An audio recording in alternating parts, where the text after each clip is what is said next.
Hi, and welcome back to the channel. For those of you who are new, thank you so much for stopping by and checking things out. Please make sure you hit that subscribe button and don't forget to ring the notification bell. Today I'm going to do something a little bit different and digress from the usual crafting type of video, but it is related to Dungeons & Dragons and it is related to kids. As some of you may know from watching my previous videos, my husband and I, we basically play with our two younger boys, both under the age, well, one is 10 now, but one is 10 and one is 6. And because of this, it gives sort of a unique feature to our gameplay. And the things that I've noticed being a parent playing with their children with a Dungeons & Dragons homebrew game is that it's actually a really great thing for them to get into. Now, granted, with the 10-year-old, he's very much into this, he's really engaged, but there are times where that 6-year-old kind of goes off into his own little world and kind of comes back every so often into the other little world that we have going on the game table. So one thing that I wanted to share with anyone who might be starting to play games with their younger children is that there's something we've started doing with him that's actually helped a lot, and that's giving him little mini figures. And I'm not talking about minis that we paint and we use on the table and we take very literally in terms of scale and making sure we're finishing them and washing them and everything like that. No, I mean truly toys that are smaller. They don't take up the whole table, but they help him feel like he has something to do while he's waiting for us to decide what we're doing with our characters. Because interestingly enough, while he's off and running with his own little game up here in his head, he's still paying attention to what we're doing. So what I have found is that when he has a little play thing in front of him, or something to just sort of be like, you know, do off on the side, it helps him want to be at the table and want to stay engaged. Now, luckily, what happened on, I think it was the Crafters Guild group page on Facebook, someone shared this really great set that you can find on Amazon, and I actually have the tube right here. It's big. So someone shared this set, and it is the fantasy creatures. Ta-da! So this sucker is actually a very decently sized tube. That's the top, here comes the bottom. And in this are some wonderful fantasy creatures. A lot of them could definitely be used for the table. Just keep in mind they're not, you know, perfectly to scale, and if you're okay with that, then you're going to love these. But it does come with a fantastic count. I'm trying to remember how many are coming in this one. 90 figures. So this comes with 90 figures, which is actually pretty good. And I think this was $19.99 when we purchased it. You do need to keep an eye on that price because it will fluctuate up and down. It's one of those things I put into the wish list and just kind of kept an eye on. But it is this tube of characters where when it came the other day, I opened it up just to check things out, just to see what was going on with them figure-wise. And the little guy honed right into it. And I'm going to put a picture over here. I couldn't believe how quickly he just sat down and started engaging with these and started making up his own little story and playing with them.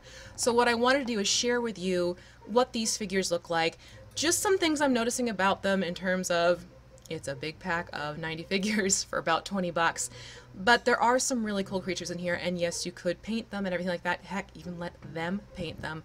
But like I said, I wanted to share a tip with you about how it would help having a child at the table and keeping them engaged. So the first thing I'm going to share with you is this lovely unicorn. So it comes with this unicorn, and again, the scale isn't perfect, but there's some cool details with these. So he really likes the unicorns because he has these guys across his little play area, which is great. Also comes with a really fun looking wizard. Now this guy's big, maybe he's a giant wizard, but you have this wizard, very Gandalf the Gray mode. He's got this great staff, and look at the folds in that fabric. I mean, this is someone who I'm looking forward to painting. Definitely it's going to be one of those figures where you want to wash them. I can even see some of the release film on this guy still, but it's a very cool figure, and this is another one of those guys he's taken right too, because, I mean, dude looks powerful. So you get a wizard. You also get, and I love these guys, this two-headed, let's see if I can get the lights to agree with me. There we go. You get this two-headed figure who really could work like a giant, and again, perfect monster. And if you're not too worried about it's not quite to the 28mm thing, it can work for you. We also have really what probably should be a dwarf, but he's bigger than your average dwarf. So you have this lovely guy, you can see right here, and he's got the beard, he's got the battle axe, he's got these great armor pads on his shoulders, you know, long hair in the back. So there's details in these, and I think that's the other reason why he likes them so much, is because he sees the minis we use on the table and he has something that looks similar to it. You also have this, I think she's supposed to be an elf archer. It's kind of hard to tell, but you have this elf archer here. And I'm going to put up pictures of these guys at the end of this video so you can see more of the details better. But she's got this little bow, obviously no arrow, and then she's just got this really neat dress with some fun little, you know, leaf detailing on it. And who else do we have? I'm telling you, there's a whole bunch in here. Dragon. These guys, oh my gosh, they're amazing. So this comes with a bunch of dragons too, and these are the kind of guys where, yeah, you could use them on the table. You could even use them for crafting. But yeah, definitely very happy with the dragons, as was he. And then we have, oh my gosh, there's so many more. There's skeletons. Now I know skeletons are not an issue in terms of finding skeletons, especially around Halloween, but you do get skeletons as well. The pose on them's a little wonky. A lot of them are very much fabulous lean back mode. But for him, he's very happy with them. Obviously, I wouldn't say these are good for scale in terms of, you know, normal human skeletons, but great for giants again. And who else do we have? We have centaurs. So you have this guy, who I know he's getting bleached out a little bit. So you have this guy as well, and he comes holding some arrows as well as his bow. You know, detail is pretty decent on this one too. And we also have little fairies, and if you have daughters getting involved with this is probably gonna be a little mini that they're gonna lock onto. But she's got these, there we go. She's got these pretty wings. She's got this cute little petal skirt. And the back, you know, the detail carries through. So like I said, this could also be great for getting them involved into painting your figures as well. And finally we have, he could be an orc, he could be a giant, he could be an orc giant, who knows. But you have this guy, who as well, you can see he's got that ring on his leather straps. He's got this huge axe. He's got a mohawk of all things. And, you know, the detail even carries on through the back with the buckle and the actual holes for the buckle belt to go through. But this is a really cool collection of minis. Again, it's something that's keeping him engaged and entertained. And if you're trying to get your younger kids involved with D&D and you're using age-appropriate, you know, gaming and everything like that, if you're finding that they're kind of like, after about 15 minutes of play, give them some friends to play with. Let them kind of tinker around, and if you give them something sort of busy and fidgety to the side while other people are trying to do their thing, you're going to find that they want to stay at the table because they're doubly engaged. They want to play the game, but they also have their own little fantasy going on right here. And listen to what they're doing with it. If they're doing it on the off time and they're playing with these minis and they have these characters doing things, take that into account. Maybe try and work it into the story. The one thing I want to advocate is that younger children definitely can participate, and you can make this a family thing. And the benefits it has for children are absolutely incredible. My kids are able to do these math equations that there are days I'm sitting there, I'm like, is that right? And they're really critically thinking, and they're thinking about how to work with others, and they're predicting, and they're coming up with strategies that for their age is actually kind of impressive. So for anyone who's kind of like, oh, can't wait till my kids are teenagers so I can play, don't wait. Get them involved. Start looking into things. We are making a point of sharing our current campaign right now, both on the Facebook group as well as the website that I have for the Crafting Muse.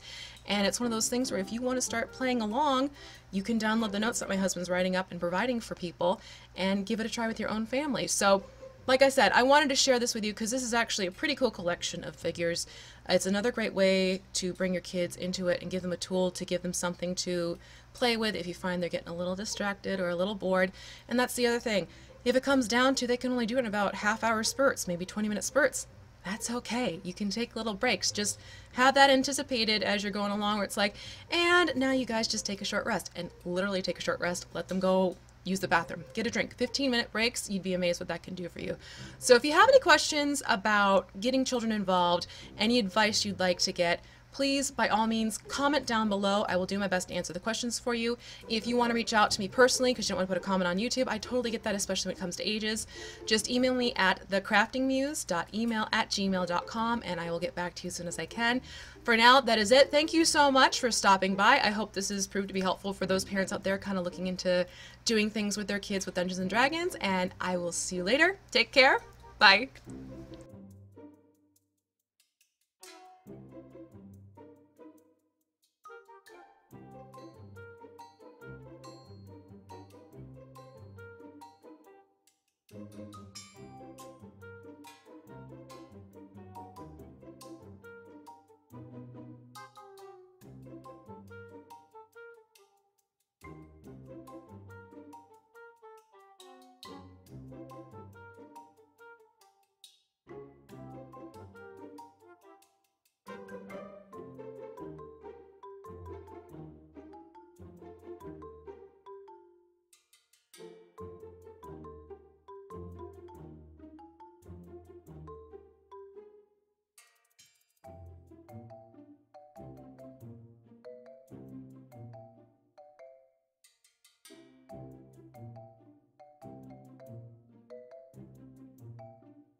as well.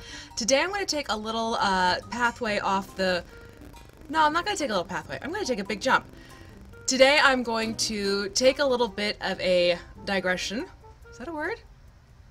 Regression. I'm regressing. Yeah. That's what I want. I want.